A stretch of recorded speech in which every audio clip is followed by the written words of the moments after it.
There is a lie we are told from the moment we are old enough to understand the concept of a future. We are told that safety is a number. We are taught to look at a screen, at a row of digits that grows slowly, silently, compounding in the dark, and we are told to call that success. We are told to call that security. But there is a fundamental problem with money in the bank. It is cold, it is invisible, it has no pulse, no smell, no history, and perhaps most tragically, it has no soul. You cannot touch a savings account. You cannot wake up at 5 in the morning on a Sunday, turn a key, and hear your portfolio roar into life. True wealth has never been about hoarding. It has always been about experience, about holding something in your hands that defies the erosion of time. And in the world of automotive history, there is perhaps no greater defiance of time, no greater vessel for both value and emotion than the Porsche 911, specifically the generation known as the 993. To say this is just a car is to misunderstand the assignment entirely. To say it is better than money in the bank is not financial advice. It is a philosophical stance on how you choose to live your life while you are actually here to live it. To understand why this specific machine holds more weight than gold bars or stock options, you have to understand what it represents. The 993 was the end of the line. It was the final breath of a philosophy that had guided Porsche for over 30 years. It was the last of the air-cooled 911s. When the production line stopped in 1998, the world changed. The cars that came after were faster. Yes, they were more efficient. Certainly, they were cooled by water and managed by computers. But the 993 was the last time the engineers in Stuttgart relied on the air around us to keep the heart of the beast from melting. There is a romance in that which no algorithm can replicate. When you park money in a bank, you are betting on the stability of systems you cannot control. When you park a 993 in your garage, you are acting as the custodian of a legacy. But let's move beyond the history books and talk about the tangible reality of the object itself. Walk up to a 993. It looks different than anything on the road today. It is small. By modern standards, it is incredibly compact. A tight, muscular teardrop of steel that seems to have been poured over the wheels, rather than stamped in a factory.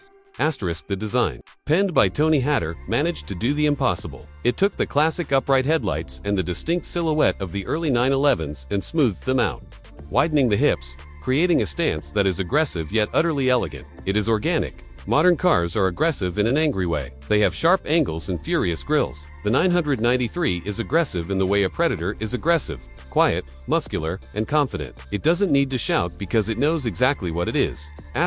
And then there is the sound. If you have never heard an air-cooled flat-six engine startup, you are missing one of the great auditory experiences of the industrial age. It doesn't hum, it chatters. It has a mechanical texture, a rasp, a distinct clatter of metal parts working in unison without the muffling jacket of water cooling. It sounds alive. It sounds like a piece of machinery that wants to be used. When you convert your cash into this metal, you are buying that sound. You are buying the ability to conduct that orchestra with your right foot. Consider the concept of inflation. We are terrified of it. We watch our purchasing power dissolve year over year. The silent thief that makes our savings worth less tomorrow than they are today. The 993, however, has proven to be a fortress against this erosion, because they stopped making them, and because the world has finally realized that the analog driving experience is dead. The demand for these cars has not just held steady, it has skyrocketed. But unlike a stock that goes up, where your only interaction is refreshing a web page to see the gain, the appreciation of a 993 is something you can enjoy. That's the concept of the enjoyable asset. If you put $50,000 into a mutual fund, it sits there. If you put that same capital into a 993, you can drive it to the coast. You can take it through the canyons. You can look at it over your shoulder as you walk away in a parking lot. And while you are doing all of that, while you are extracting joy and adrenaline and memories from the asset, it is likely sitting there quietly, appreciating in value. It is the only bank vault that takes you from 0 to 60 in 5 seconds. But let's talk about the drive. Because a car that is only an investment is a tragedy. A car must be driven. The 993 sits at the perfect intersection of the primitive and the modern. Before this car, 911s were known as widow. If you lifted off the throttle in a corner, the heavy engine in the back would act like a pendulum, and you would find yourself going through a hedge backwards. The 993 changed that. It introduced a multi-link rear suspension that the engineers called the Weizsack axle. This bit of engineering wizardry tamed the rear end just enough to make it compliant without killing the thrill. It communicates with you. The steering in a 993 is hydraulic, heavy, and filled with chatter. You can feel the texture of the road through the rim of the wheel. You know exactly what the front tires are doing. Modern electric steering racks filter all of that out. They numb the experience in the name of comfort. The 993 wants you to feel everything. It demands your attention. It forces you to be present. And isn't that the antidote to the modern condition? We are so rarely present. We are always distracted, always scrolling, always worrying about the next quarter. Driving this car demands that you shut up and drive. You have to manage the gears. You have to match the revs. You have to respect the weight transfer. For that hour that you are behind the wheel, you are not an employee. You are not an investor. You are not a profile picture. You are a pilot. You are engaged in a physical act of mastery. That mental clarity, that state of flow, is worth more than any interest payment the bank will ever send you. Asterisk, there is also the build quality. There is a term often used by Porsche enthusiasts, bank vault. It refers to the way the door of a 993 closes. It doesn't click, it thuds. It is a dense, heavy, reassuring sound that speaks to a time when cars were over-engineered. This was the era before cost-cutting became the primary driver of automotive manufacturing. Every switch, every lever, every stitching in the leather feels substantial. It was built to last a lifetime, not a lease cycle.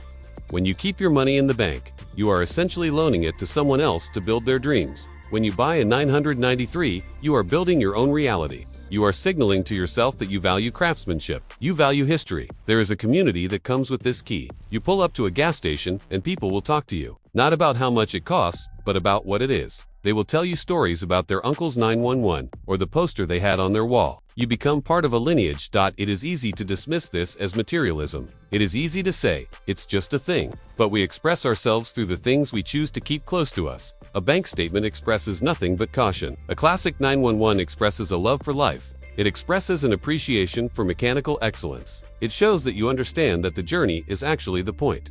Let's look at the liquidity argument. People love cash because it is liquid. You can use it instantly. But try to sell a generic used sedan and you will lose your shirt. Try to sell a 993 and you will find a global market of enthusiasts hunting for good examples. It is a global currency. It speaks a language understood in Tokyo, in Los Angeles, in London, and in Berlin. It is liquid art. But the most compelling reason the 993 beats the bank is the regret minimization framework. When you are 80 years old, sitting in your chair, looking back at the narrative of your life, what are the chapters that will stand out? Will you remember the year you got a 4% return on your high-yield savings account? Will you smile fondly at the memory of your diversified portfolio? No, you won't remember the money. You will remember the crisp autumn morning when the air was cold and the engine was hot. You will remember the sound of the air intake howling as you passed a truck on a 2-lane highway. You will remember the smell of oil and old leather that greeted you every time you opened the door. You will remember the feeling of the steering wheel dancing in your hands. You will remember the car. The 993 is a time capsule that you can travel in. It connects you to a version of the world that was a little more mechanical, a little more raw, and a little more honest. It reminds us that we are analog creatures living in an increasingly digital world.